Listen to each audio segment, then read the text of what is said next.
They've been sitting here for years, untouched, forgotten, watching me. Every disc tells a story, some terrifying, some terrible. And tonight, we open the box. This is Dumpster Diving for Horror, the show where I sacrifice my sanity so you don't have to. I've been collecting horror DVDs for years now. Thrift stores, bargain bins, sketchy eBay listings, name them all. And I've probably watched like maybe 5 of them. So instead of letting this thing haunt me forever, I decided to finally go and dig through it. Every episode I will pull out a couple of movies from this cursed box. I will watch the movies and then decide their fave. If a movie is actually worth keeping, it will earn a spot on the shelf of salvation. And if the movie sucks, it will burn in hell for all eternity. To keep this fair, and because my decision-making skills clearly cannot be trusted, I will let fate decide. I'm gonna blindfold myself, and the box will choose what I will suffer through. Here we go. May the horror gods have mercy on me. Alright guys, I have my blindfold on. The box is officially opened. Let's go for our first movie of this episode. I think this one is a good one.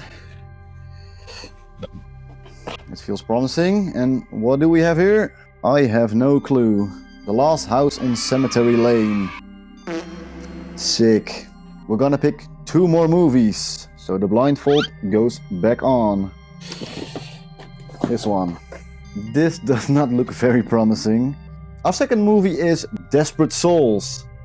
Sick. And for our third and final movie of this episode, we're gonna dig in once more.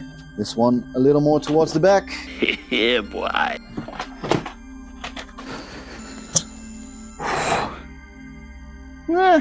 I remember picking this up, but I have no clue what it's about whatsoever. The third movie on our list is Shredder. Now it's finally time to close this box for this episode, and let's have a look at which movies we've picked.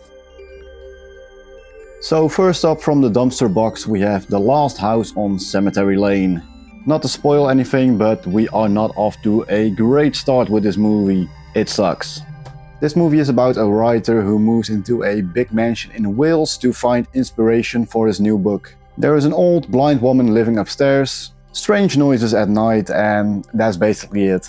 It's not unwatchable, but it's not scary at all, it's not suspenseful, and the main character, I couldn't stand looking at him. Every time he came on screen I was praying for a ghost to please kill him already.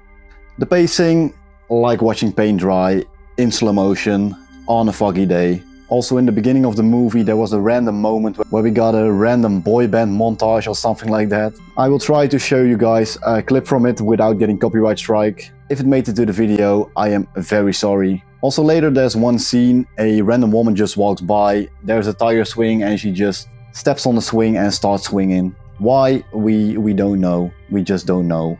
The girl swinging on the tire swing seems to be really into the main character. At one point they start talking, they start hitting it off, and we quickly find out he's just trying to get laid. Finally they end up kissing, and the only thing I could focus on was this guy's bald spot. Truly the most haunting thing about this movie. The record player turns on for a 3rd night in a row, and instead of turning it off he just keeps staring at it. Why? Just why? And finally we get the scariest moment of the whole movie. We see the main character walking down the stairs in his underwear. Not a pleasant sight at all. So, Last House on Cemetery Lane. Watchable? Barely. Scary? Not at all. Suspenseful? Only if you're waiting for the credits. So my verdict, this movie is gonna get burned. Goodbye Last House on Cemetery Lane. Next up from the dumpster box, Desperate Souls. When I looked this movie up, I found out it has the same director as the movie The Heretics from 2017. A movie I covered before, one of my favorite underrated movies. So I had high hopes for this movie. God, was I wrong. So very wrong. It's supposed to be this found footage movie about friends running through the woods and encountering demons, I think they were supposed to be. In the beginning of the movie we got some found footage scenes and I could barely see what was going on. But after that they kicked in with some heavy metal music.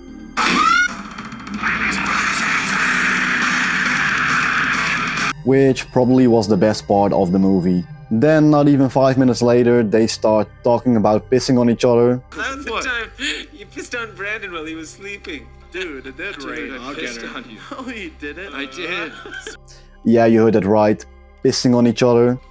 They're talking about pissing on each other. Well, yeah. Well, it's disgusting. It seems to be some kind of running joke in the friend group, but I was just very confused and not up for it. Then one of the friends gets kidnapped and it makes for one of the funniest scenes of this movie, which I don't think was intentionally funny, but just have a look and see for yourself. Want a beer? No. Good, because I don't have any. It all makes sense. My friends are demons, dead people, looking for a book. Because dead people like to read. Honestly, by the halfway mark of this movie, I just gave up. This movie was barely watchable. It had the worst actors I have ever seen, and I just couldn't take it seriously. So that makes for a very easy final verdict. Desperate Souls is also gonna get burned. Bye bye to Desperate Souls. After Cemetery Lane and Desperate Souls, I was ready to quit the series before it even started. But then, the final movie on this list, Shredder.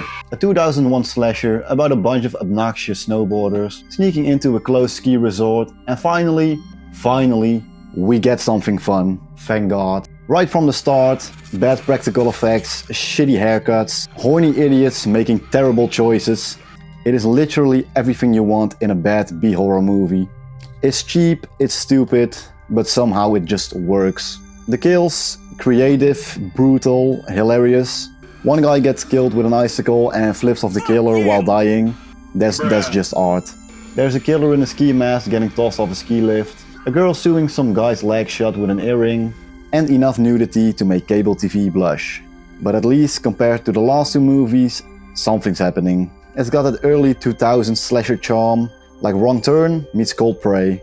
The movie knows exactly what it is. Dumb, violent, and awesome.